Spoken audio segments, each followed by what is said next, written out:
السلام علیکم سر. سر ایک آج کل ویڈیو وائرل ہوئی ہے ڈاکٹر صاحب کی.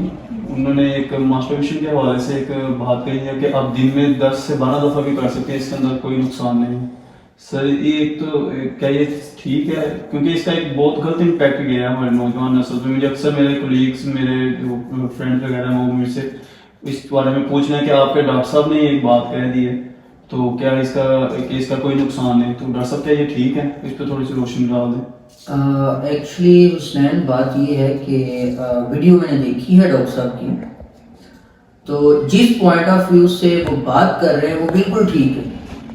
ایکچولی وہ ہائی لائٹ کر رہے ہیں ان چیزوں کو کہ جو زیادہ تر حکیم لوگوں کو ورگلا رہے ہیں اس بات پہ آمادہ کر رہے ہیں کہ وہ مردانہ کمزوری ان میں آ چکی ہے.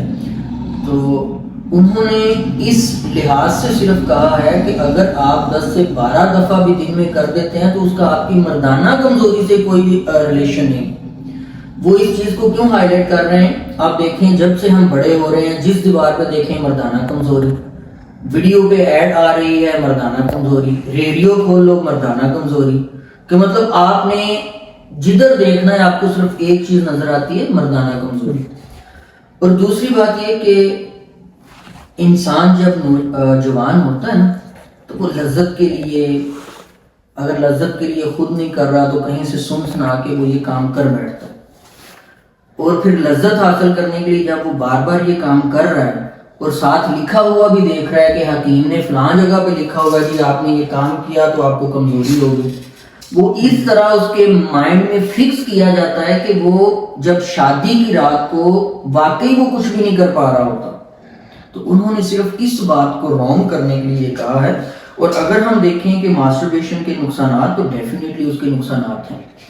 سائنٹیفکلی میں آپ کو یہ چیز بتاؤں گا جو سائنٹیفکلی پروف ہے کہ اس کے کیا نقصانات ہیں. چلیں سائنٹیفکلی کے علاوہ ہم ایک بات دیکھ لیں کہ میں نے لائف میں دیکھا ہے کہ اسلام نے جتنے بھی پیغام ہمیں دیے ہیں, جس چیز سے منع کیا ہے اس سے بھی آپ کو فائدہ ہے, جس چیز کا کرنے کا حکم دیا ہے اس میں بھی آپ کا فائدہ ہے.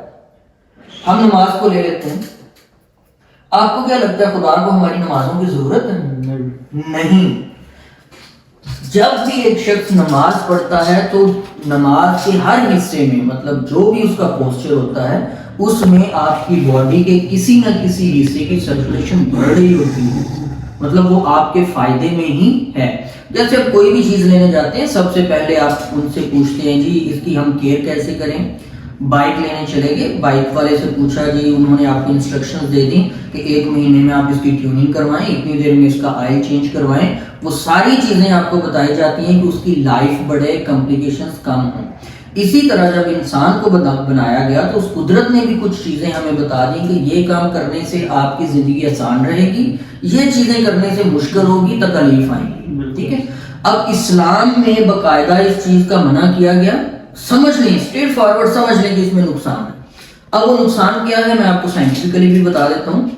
جب اس پہ ریسرچ ہوئی, اس کی اسٹڈی ہوئی, تو ایسے لوگ جن کی فریکوینسی زیادہ تھی ڈسچارج ہونے کی, مطلب ماسٹربیشن کرنے کی فریکوینسی زیادہ تھی, زیادہ ٹائم وہ ماسٹربیٹ کر رہے تھے, لیٹ ایجز میں مطلب 50s میں 60s میں جا کے ان کو پراسٹیٹ ہائپرپلیزیا کا مسئلہ ہوا, پراسٹیٹ کینسر کا مسئلہ ہوا. اب پراسٹیٹ کیا ہے؟ پراسٹیٹ ایک گلینڈ ہے جو آپ کی پیشاب والے عضو اور بلیڈر کے بالکل درمیان میں پڑا ہوا ہے, آپ کا پیشاب کنٹرول کرتا ہے, ایون کہ جو آپ کا سیمن ڈسچارج ہوتا ہے اس میں بھی کافی ہیلپ کرتا ہے. ٹھیک ہے. کیونکہ ٹائم بڑا شارٹ ہے, میں زیادہ ایکسپلینیشن میں نہیں جاؤں گا. تو ایک چیز یاد رکھیے گا کہ اوور یوز, آپ کو کہتے ہیں نا کہ excess of everything is bad, بڑی مشہور کہاوت ہے جی, excess of everything is bad. بھائی آپ زیادہ کرو گے اس کا کام بڑھ جائے گا, اس کا کام بڑھے گا, اس حدود کا اس کا سائز بڑھنا شروع ہو جائے گا. اس کا سائز بڑھے گا تو آپ کا جب آپ 50 سے ابو ہوں گے تو آپ کو پیشاب کرنے میں دشواری آ رہی ہوگی, آپ کا پیشاب رکے گا, کینسر ہونے سے مزید جو ہے وہ کمپلیکیشن پیدا ہوں گے. تو ڈیفینیٹلی آپ کو زیادہ بار نہیں کرنا, بلکہ بالکل نہیں کرنا چاہیے. جو چیز اسلام میں منع ہے وہ تو ہم سائنٹیفکلی ہو کچھ بھی ہو ہم نے اس کو نہیں کرنا. اور میں تو آپ کو سائنٹیفکلی پروف بھی دے رہا ہوں کہ اس کے نقصانات کافی زیادہ ہیں اور بڑے گمبھیر نقصانات ہیں، لیٹ سٹیج میں جا کے آپ کو پرابلمس کا سامنا کرنا پڑ رہا ہوتا ہے۔ اور اگر سائنٹیفکلی ہم دیکھیں تو 2 سے 3 دفعہ ہفتے میں کرنا آپ کو پروسٹیٹ کے کینسر سے بچاتا بھی ہے۔ اب چونکہ اسلام میں منع ہے، آپ دیکھ لیں آپ نہیں بھی کرتے، قدرت کا نظام ہے، آپ کی ٹینکی فل ہوئی، وہ ساتھ ہی جو ہے وہ رات کو نائٹ فال آپ کو ہو جاتا ہے، مطلب کہ ایکسیس ہونے ہی نہیں دے رہا۔ اللہ تعالیٰ نے قدرت کا نظام ایسا بنایا ہوا ہے کہ آپ کو خود سے نہ لذت حاصل کرنے کی ضرورت ہے، نہ اس کو خود سے خالی کرنے کی ضرورت ہے، وہ قدرت کی طرف سے خالی ہو جانا۔ اب کچھ سمجھ آئی کہ اب آپ کو یہ نہیں کہ سرٹیفکیٹ مل گیا، وہ ڈاکٹر صاحب نے صرف یہ کہا ہے کہ ان حکیموں سے بچیں، اس کی وجہ سے آپ میں مردانہ کمزوری نہیں ہوتی ہے۔ باقی وہ جس طرح اسلام میں اس پہ پابندی ہے، آپ پابند رہیں کہ وہ اپنے کام نہیں کرنا ہے۔ اور میری یہ ہماری یوتھ سے بھی یہی جو ہے وہ یوتھ کو بھی یہی پیغام ہے کہ اس کام سے بچیں، جو کام برا ہے اس سے بچیں۔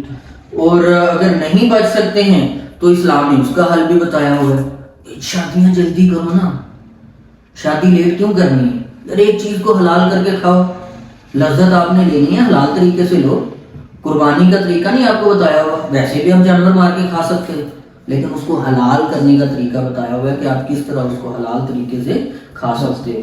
تو بھائی یہ کام بھی لذت والا ہے تو حلال طریقے سے لذت حاصل کریں، حرام طریقے سے کیوں کر رہے ہیں؟